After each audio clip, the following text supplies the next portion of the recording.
So hello friends, आज हम बात करने वाले हैं गिग इकोनॉमी के बारे में।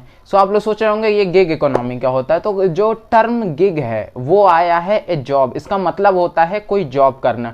अब बेसिकली गिग का मतलब क्या होता है, ये टर्म आया कहाँ से। तो पहले ज़माने में जब म्यूजिशियंस होते थे तो वो क्या करते थे कि अगर कहीं पर कॉन्सर्ट और शादी बारात होती थी तो जाते थे, वहाँ पर गाना गाते थे, वो अपनी पेमेंट लेते थे और चले जाते थे। तो मतलब एक शॉर्ट टर्म उनकी जॉब होती थी या शॉर्ट टर्म काम करना पड़ता था, कॉन्ट्रैक्ट टाइप का होता था और उसके बाद उनका जॉब खत्म हो जाता था। तो यहाँ से उन लोगों को गिग कहा जाता। तो यहाँ से टर्म लिया गिग।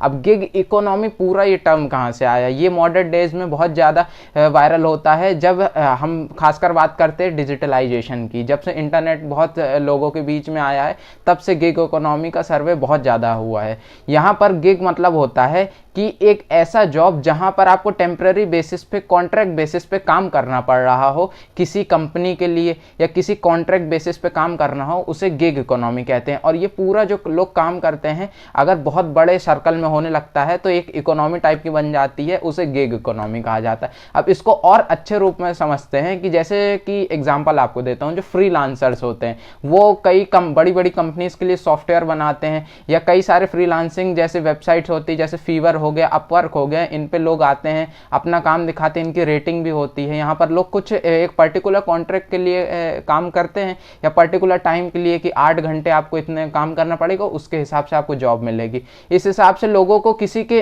अंडर पे काम नहीं करना पड़ता। सबसे अच्छा प्रॉफिट इसका ये रहता है। अब गिग इकोनॉमी जो होती है वो प्राइमरली यूज हुई या शुरुआत हुई इसकी डिजिटलाइजेशन से। जब लोगों के पास इंटरनेट का बहुत अच्छा एक्सेस आया, हाई स्पीड इंटरनेट आया, तो लोगों ने सर्च किया अपनी जॉब के लिए, अपने कमाई के लिए, कुछ ना कुछ अर्निंग के लिए बहुत सारे सोर्सेज शुरू करे। तो लोगों को पता चला फ्रीलांसिंग भी होती, बहुत सारी ऐसी सर्विसेज होती हैं और इसके लिए किसी कंपनी के अंडर भी हमको काम नहीं करना पड़ेगा। एज ए डीलर के रूप में हम उनको सर्विस प्रोवाइड करेंगे और वो हमको पेमेंट करेंगे उसकी। अब जो लोग गिग इकोनॉमी के अंडर काम करते हैं उनको कहा जाता है गिग वर्कर। जैसे कि आपको एग्जाम्पल देता हूँ, इंडिया में बहुत फेमस है जो फूड डिलीवरी सिस्टम है हमारा, जोमेटो हो गया, स्विगी हो गया, या कार में सर्विसेज दी जाती हैं, ओला की, उबर हो गई।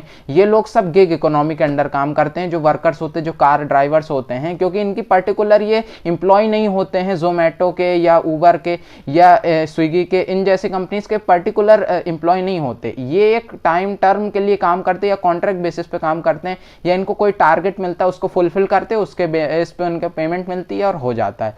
या कोई प्रोजेक्ट बेसिस पे वर्क हो गया तो इनको काम मिलता है, फ्रीलांसिंग हो गई। ये कई सारे ऐसे होते हैं। और जब ये बहुत बड़ी इकोनॉमी बनने लगती है, जैसे दिल्ली एनसीआर के अंदर, दिल्ली हो गया, बेंगलोर हो गया, मुंबई हो गया, गुजरात, सूरत या भोपाल, इंदौर जैसे बड़े शहर हैं, यहाँ पर बहुत ज़्यादा लोग जो फ्रीलांसिंग के जरिए काफ़ी अच्छी कमाई करते हैं। और सालाना जो नॉर्मल कोई एम्प्लॉय होता है जो कंपनी के अंदर कमा पाएगा उससे ज़्यादा ही अपनी अर्निंग कर लेते हैं। बस इसके कई सारे एडवांटेजेस भी हैं और कई डिसएडवांटेजेस भी हैं, क्योंकि हर चीज़ का एक अच्छा पहलू भी होता है और ख़राब पहलू भी होता है। तो उसके बारे में जानते हैं। प्रॉफिट या एडवांटेजेस की बात करें अगर, तो जो बड़ी बड़ी कंपनीज होती हैं उनको गिग वर्कर्स को हायर करने में ज़्यादा रिसोर्सेस नहीं लगते हैं या ज़्यादा कोई पर्टिकुलर पेमेंट नहीं देनी होती। जितना उनका टारगेट होता है, जितना उनको प्रोजेक्ट मिला होता है, उतना काम देते हैं और उनका हो जाता है काम।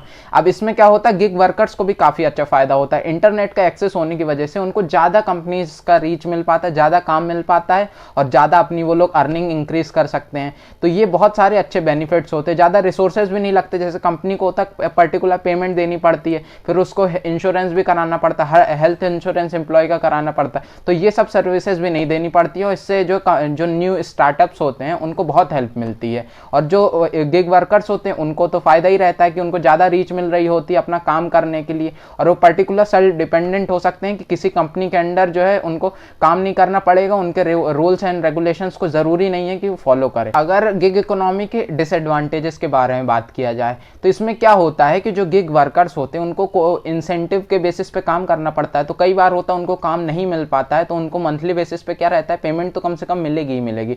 यहाँ पर जो है कई बार होता है कि उनको काम ही नहीं मिल पाता, उनके लिए फाइनेंशियल क्राइसिस आ जाती।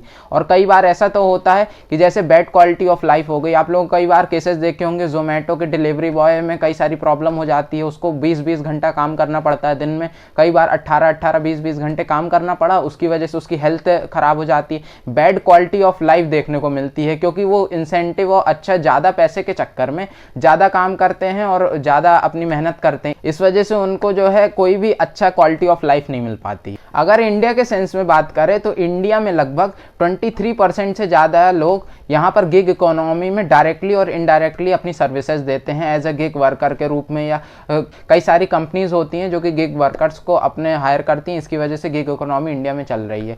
एक सर्वे में फ्रीलांसिंग के बारे में बताया गया था कि दुनिया भर में जितने भी फ्रीलांसर्स हैं उसमें से हर 4 में से एक फ्रीलांसर इंडिया का ही होता है। तो मतलब गिग इकोनॉमी इंडिया में भी अच्छी खासी एग्जिस्ट करती है। सो आज हम लोग जान पाए कि गिग इकोनॉमी क्या होता है, इसके क्या क्या एडवांटेजेस और डिसएडवांटेजेस है। वीडियो कैसी लगी वो कमेंट बॉक्स में लिख के बताइएगा। मिलते हैं नेक्स्ट वीडियो में। जय हिंद, वंदे मातरम।